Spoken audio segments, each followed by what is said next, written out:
tu as déjà eu l'impression, à la fin de ta journée, d'avoir couru un marathon, alors qu'en fait, t'es resté assise à ton bureau toute la journée? Est-ce que ton cerveau ressemble à, tu sais, un navigateur internet avec 80 000 onglets ouverts, dont un d'ailleurs qui joue de la musique et on sait jamais c'est lequel?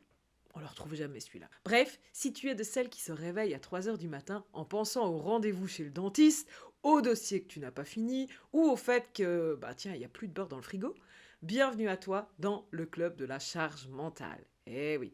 Aujourd'hui, dans ce nouveau numéro de 5 Positive Moments Later, on ne va pas seulement parler de gestion du temps, on va parler de libération.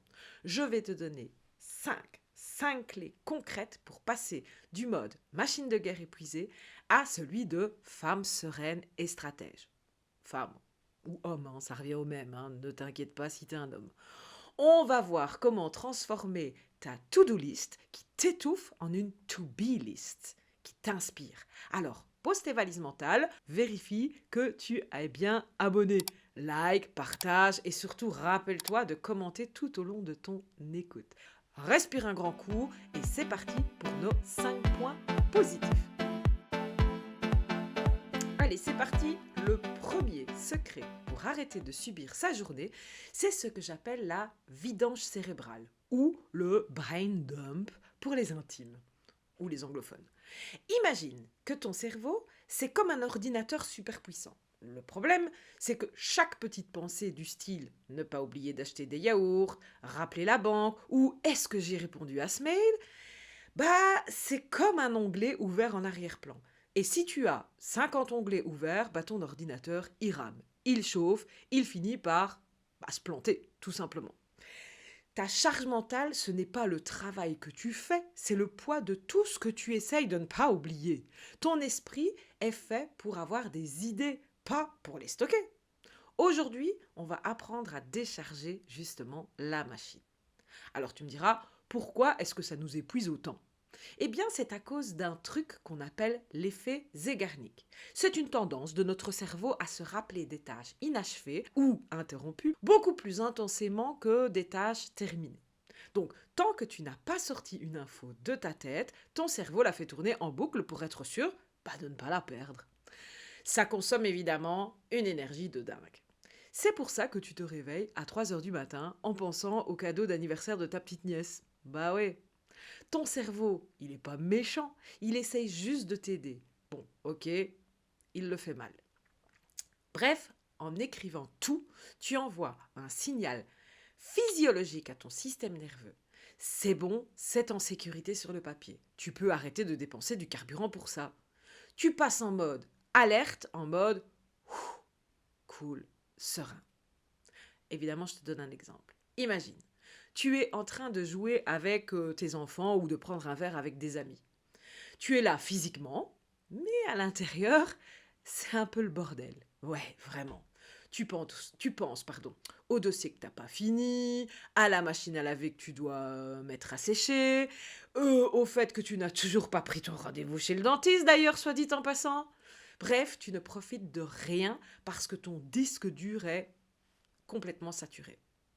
Ou même un exemple pro. Imagine, tu es en plein rendez-vous client et pendant qu'il te parle, une voix dans ta tête hurle « N'oublie pas de racheter du produit vaisselle, s'il te plaît !» Ouais, c'est ridicule, non? Mais on le vit toutes. Alors, déculpabilise. Moi, la première, il m'est arrivé de passer une soirée entière à stresser pour un truc que, j'aurais pu régler en 2 minutes, juste parce que j'avais pas pris le temps de poser les choses, le temps de les écrire. Donc, le jour où j'ai commencé à tout sortir sur le papier, j'ai eu l'impression vraiment de redécouvrir ce que c'était d'avoir l'esprit léger. Comme après une séance de sport, par exemple. Tu vois, cet effet... Ou comme, tu sais, quand tu as pris ta douche après une journée bien chaude, là. Tu vois, cet effet de légèreté.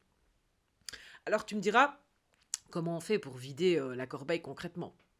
Parce que sur le PC, c'est facile, vider la corbeille.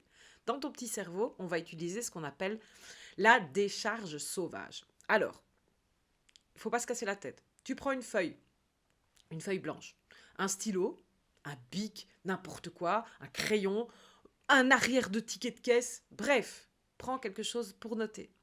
Et note tout. Alors, pas de catégorie, pas d'ordre.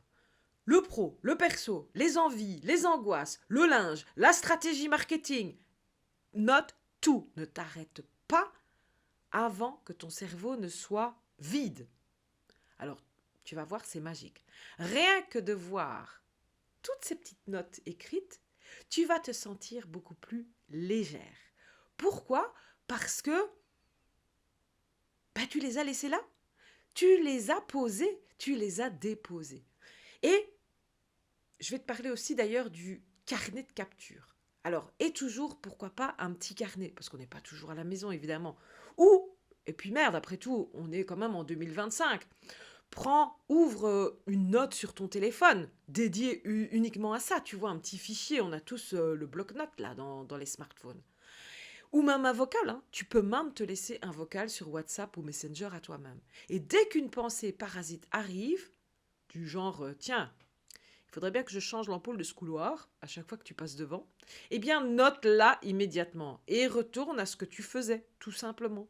Ne laisse pas l'onglet s'ouvrir et ne laisse pas l'onglet surtout rester ouvert. Donc tu prends note, tu te fais un petit vocal, tu gribouilles sur un bout de papier, sur un tableau, je sais pas moi, dans ton entrée. Bref, dépose, lâche, ne laisse pas cet onglet ouvert. Et pour conclure ce premier point de notre 5 Positive Moment Letter du jour, retiens bien ceci. Ta valeur ne se mesure pas à la quantité de choses que tu arrives à garder dans ta tête. En vidant ton cerveau régulièrement, tu te redonnes le droit d'être pleinement présente, que ce soit pour ton business ou pour ta famille. Tu n'es pas une base de données, tu es une créatrice. Tu n'es pas une base de données inutile. Bon, peut-être pour gagner au Trivial Poursuite, et encore. Alors décharge la machine, pose tes valises et utilise ton énergie pour ce qui compte vraiment, mais vraiment pour toi. C'est le premier pas pour passer du mode survie au mode positive lifestyle. Yes. Et si tu es OK avec ça, on se donne rendez-vous dans le point 2. La deuxième clé pour alléger ta charge mentale, c'est d'apprendre à repérer la dictature des « il faut que » et des « je dois ». Tu sais, ce sont ces petites phrases-là qui tournent en boucle dans ta tête. Il faut que je réponde à ce mail maintenant. Je dois absolument ranger le placard ce week-end. Il faut que je sois sur tous les réseaux sociaux en même temps. Le problème avec ces expressions, c'est qu'elles ne laissent aucune place au choix. Elles transforment ta vie en une suite d'obligations subies. C'est comme si tu avais un petit adjudant-chef là dans ton cerveau qui te donne des ordres toute la journée. Aujourd'hui, on va apprendre à démissionner de ce rôle de victime pour redevenir le PDG de ta propre vie. Alors, évidemment, c'est fascinant ce qui se passe dans ton cerveau quand tu utilises ces mots. Le « il faut que » active ton système de menace. Ton cerveau interprète ça comme une pression extérieure, une contrainte. Résultat, ton taux de cortisol, tu te souviens, l'hormone du stress, il grimpe en flèche.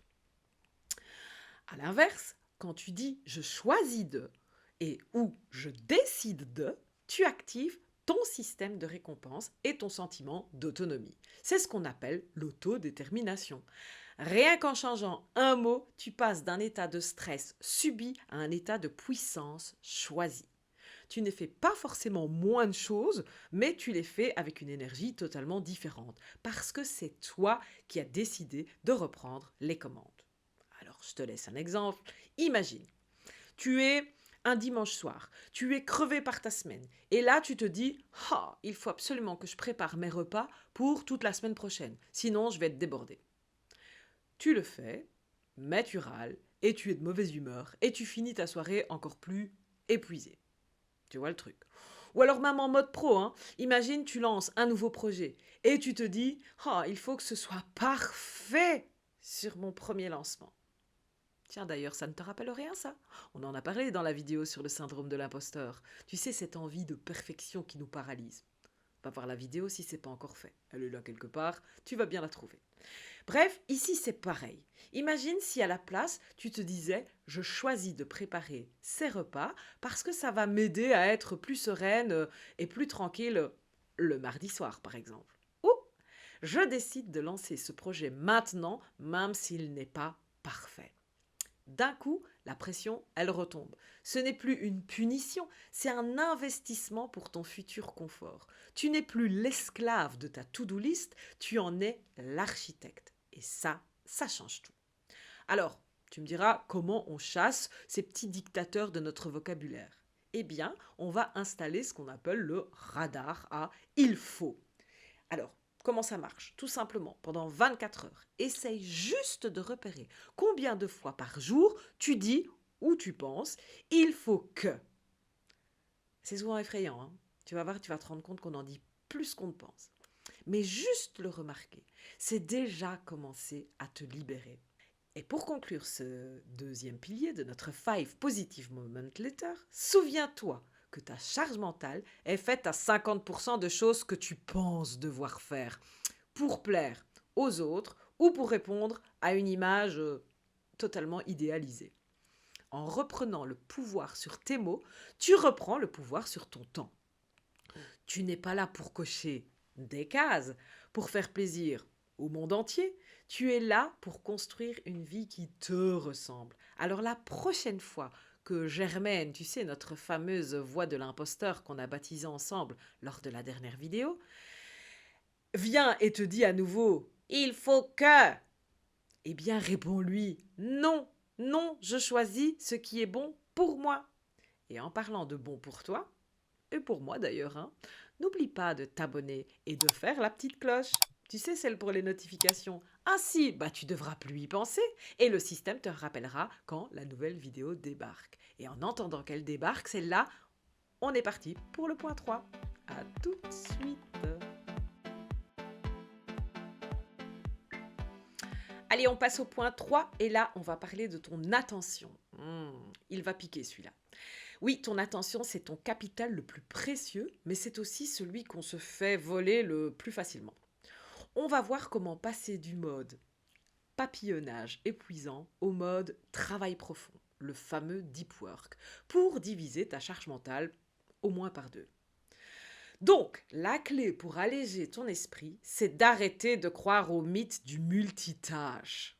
Oui, je sais, on l'aime bien celui-là, on en est fiers. On nous a vendu l'idée que la femme moderne doit être une pieuvre, répondre à un mail d'une main, touiller la soupe de l'autre et gérer une commande client au téléphone. Le problème, c'est que le multitâche n'existe pas pour ton cerveau. Ce qu'il fait en réalité, c'est du micro-zapping permanent. Et ce zapping, c'est ce qui crée ce qu'on appelle le résidu d'attention.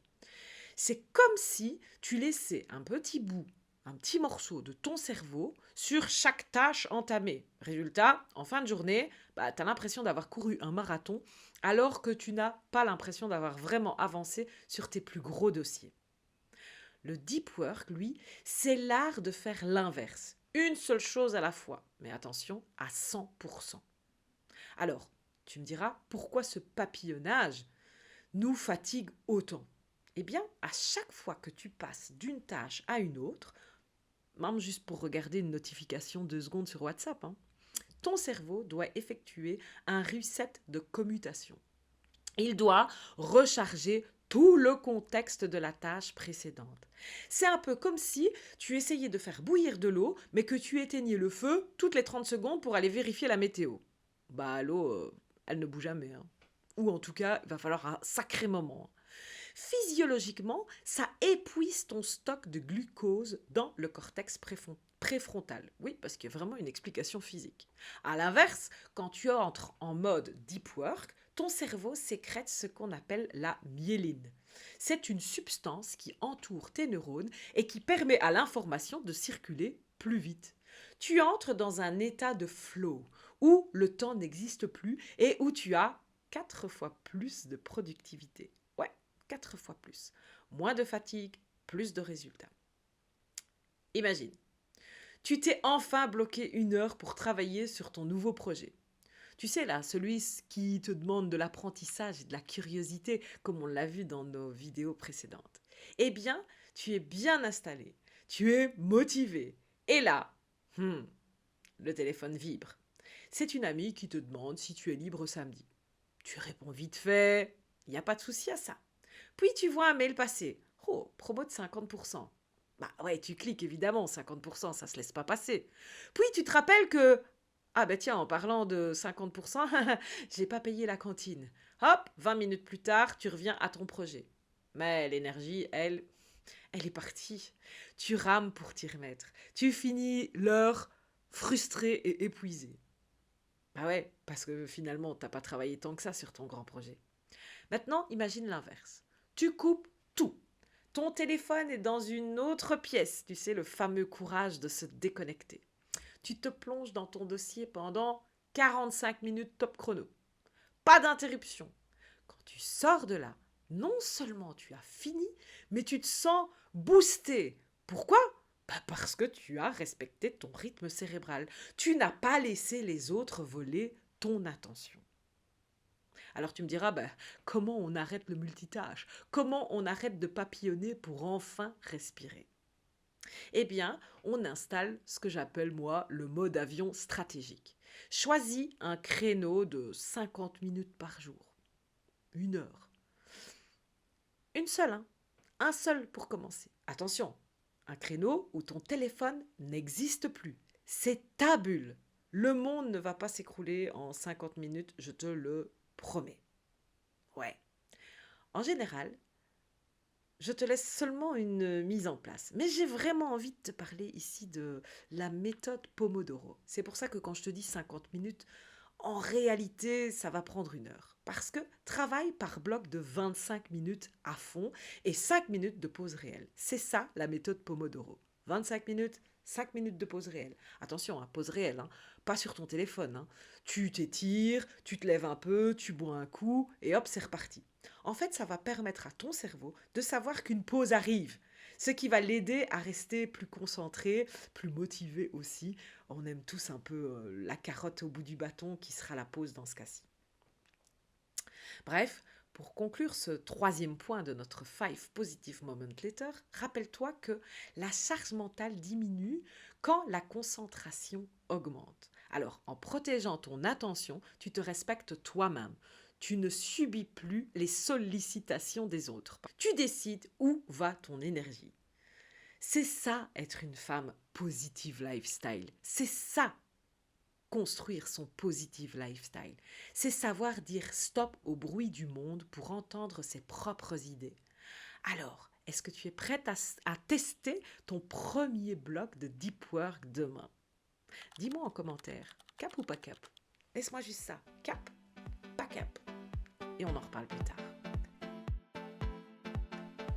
C'est parti pour le point 4 et celui-là, c'est le secret pour ne plus emmener ton bureau dans ton lit ou dans la salle de bain. On va apprendre à fermer les onglets mentalement. En effet, le 4e outil pour alléger ta charge mentale, c'est d'apprendre à mettre un point final à tes tâches. Tu sais ce sentiment-là d'avoir fini ta journée, d'être posé sur ton canapé, mais d'avoir encore 15 dossiers qui tournent en boucle dans ta tête. Eh bien, c'est ce qu'on appelle les boucles ouvertes. C'est exactement comme sur ton ordinateur. Si tu ne fermes jamais tes fenêtres de navigation, au bout d'une semaine, tout rame. On va voir comment créer des rituels de clôture pour dire à ton cerveau « C'est bon là, cette session, elle est terminée, tu peux libérer la mémoire ». Parce que la vraie liberté, ce n'est pas seulement de finir son travail, c'est de s'autoriser à ne plus y penser.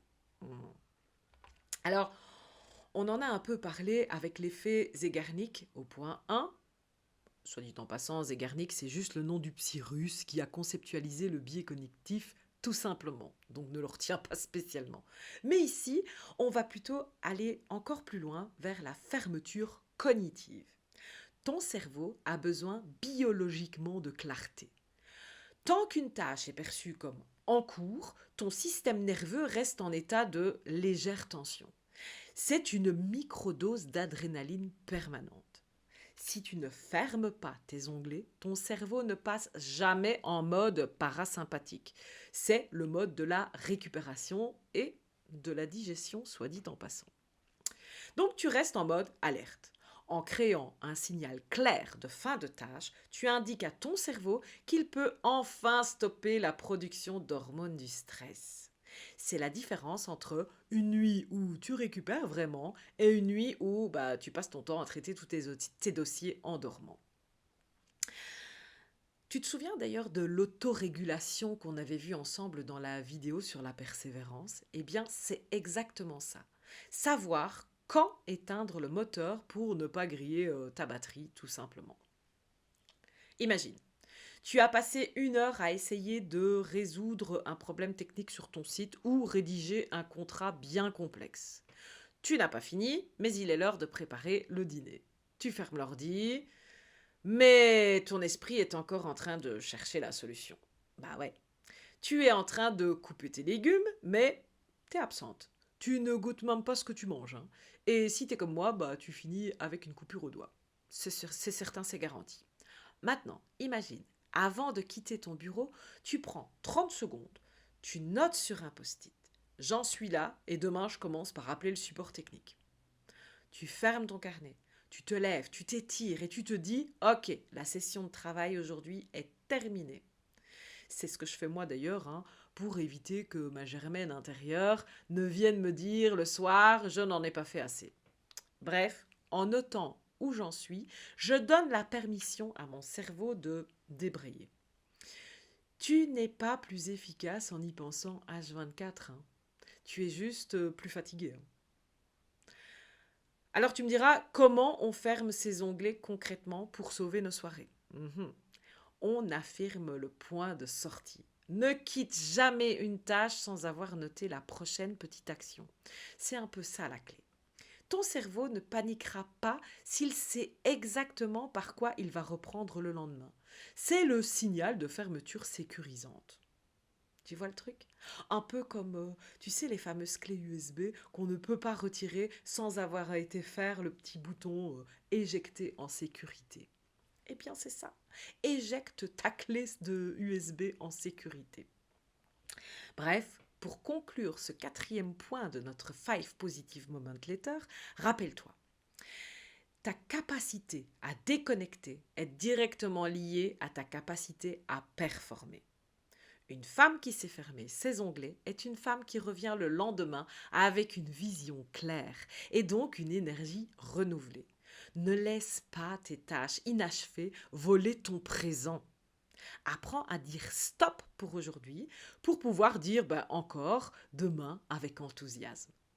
C'est ça la discipline du bonheur. Allez, en attendant ton bonheur, je te donne rendez-vous dans le point 5. On termine en beauté avec le point 5, celui qui va donner tout son sens à ce qu'on vient de voir. On va passer du mode machine de guerre au mode femme épanouie en créant ta to-be list. J'ai bien dit to-be list, pas to-do list. Le 5e et dernier levier pour transformer ta charge mentale, c'est de renverser la vapeur. On passe nos journées focalisées sur notre to-do list. Faire ceci, faire cela, cocher cette case. C'est une liste infinie qui nous transforme un peu en robots.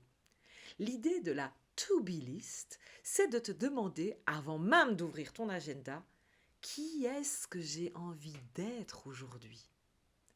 Est-ce que j'ai envie d'être une femme sereine, une entrepreneuse audacieuse, une maman présente, une amie inspirante peut-être? En mettant l'état d'être avant l'action, tu n'en changes pas forcément tes tâches, mais tu changes radicalement la manière dont tu les vis. Et ça, c'est important. C'est le secret pour que ta réussite ne se fasse pas au détriment de ton bonheur. Alors pourquoi c'est si puissant? Eh bien parce que tu actives ton système de guidage interne. Quand tu te focalises uniquement sur le faire, tu es en mode exécution et donc souvent sous stress. Quand tu définis un état d'être, tu actives ton cortex singulaire antérieur qui gère tes intentions et tes valeurs. En gros, tu donnes une couleur à ta journée. Si tu décides d'être patiente, eh bien ton cerveau va scanner ton environnement pour valider cet état. Il va filtrer les informations différemment. Au lieu de voir l'imprévu comme une agression qui alourdit ta charge mentale, il va le voir comme une opportunité de pratiquer ta patience. Tu passes d'une posture de réaction à une posture de création. Et ça, c'est important. C'est l'outil ultime de l'autorégulation qu'on a vu ensemble. Tu décides de la température de ta pièce intérieure au lieu de subir la météo extérieure. N'hésite pas d'ailleurs à utiliser l'option playlist de YouTube. J'ai tout bien rangé et un dossier pour Germaine et un dossier pour le 5 Positive Moment Later. Donc tu retrouveras cette fameuse vidéo sur la persévérance et l'autorégulation si ça te dit. Revenons à nos moutons, je te donne un exemple. Imagine, tu as une journée chargée, tu as des rendez-vous, des factures à payer et le frigo est vide évidemment. Si tu restes dans ta to-do list, tu vas courir partout, stressé et tu vas finir la journée totalement épuisé et peut-être même extrêmement irritable avec tout le monde. Oui, les gosses vont en baver, le mari ou la femme, n'en parlons même pas, c'est pas le plus gai. Maintenant, imagine, le matin, en buvant ton café ou ton thé, c'est comme tu veux, tu décides. Aujourd'hui, je choisis d'être légère.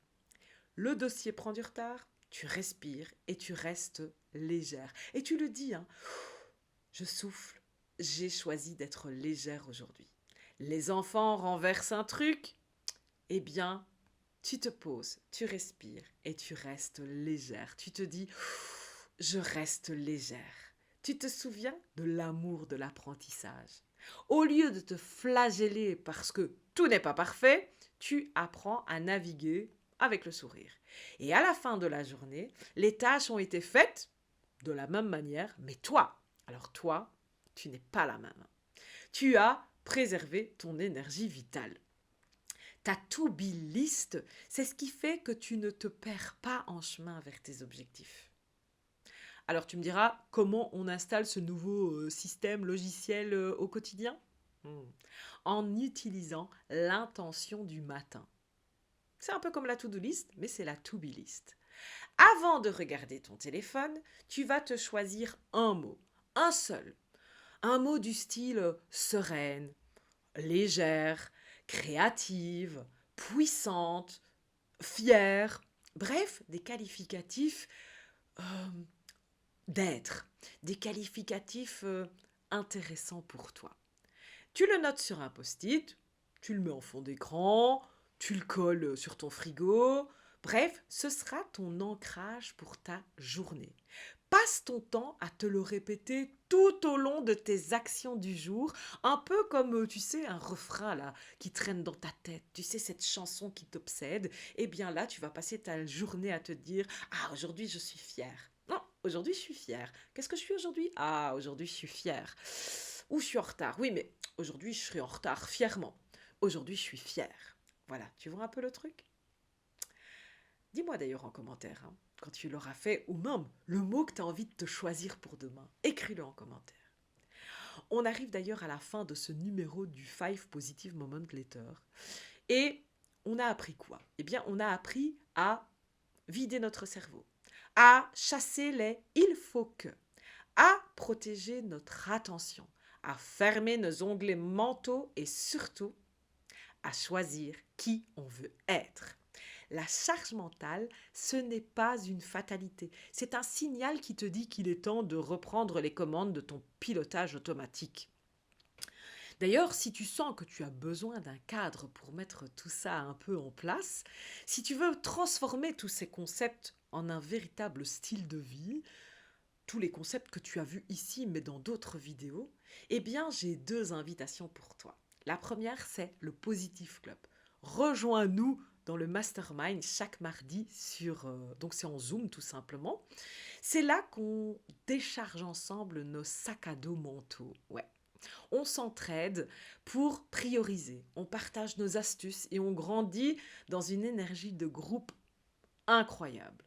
C'est le rendez-vous hebdomadaire pour garder le cap de ta to-be list, vraiment. D'ailleurs, si tu me regardes et que tu es membre de ce Positive Club, laisse un petit commentaire pour motiver nos futurs membres, nos futures clubbeuses optimistes, comme j'aime l'appeler, sur notre groupe privé WhatsApp. La deuxième invitation pour toi, c'est l'accompagnement Positive Lifestyle. Ouais, je l'ai appelé comme ça parce que c'est ça. Pour un changement radical et sur mesure, on travaille main dans la main sur ton quotidien, ton business, tes blocages, ton pro, ton perso. C'est l'accompagnement idéal pour celles qui veulent vraiment passer du chaos total à la sérénité totale. Bref, les liens sont juste là en description, mais tu peux à tout moment, évidemment, venir me contacter en Messenger ou laisser un commentaire ici sous cette vidéo en me disant « J'ai envie d'en savoir plus ». Et maintenant, il est temps pour moi de te dire merci. Merci d'avoir partagé ce moment avec moi. Et surtout, n'oublie pas, dis-moi en commentaire quel est ton mot pour demain. Je suis vraiment curieuse de le savoir. Et puis, comme toujours, évidemment, like la vidéo si elle t'a aidé. Et n'oublie pas, tu es bien plus qu'une liste de choses à faire. Bref, on se voit mardi dans le Positive Club ou ici sur la prochaine émission. Reste positive, reste toi-même.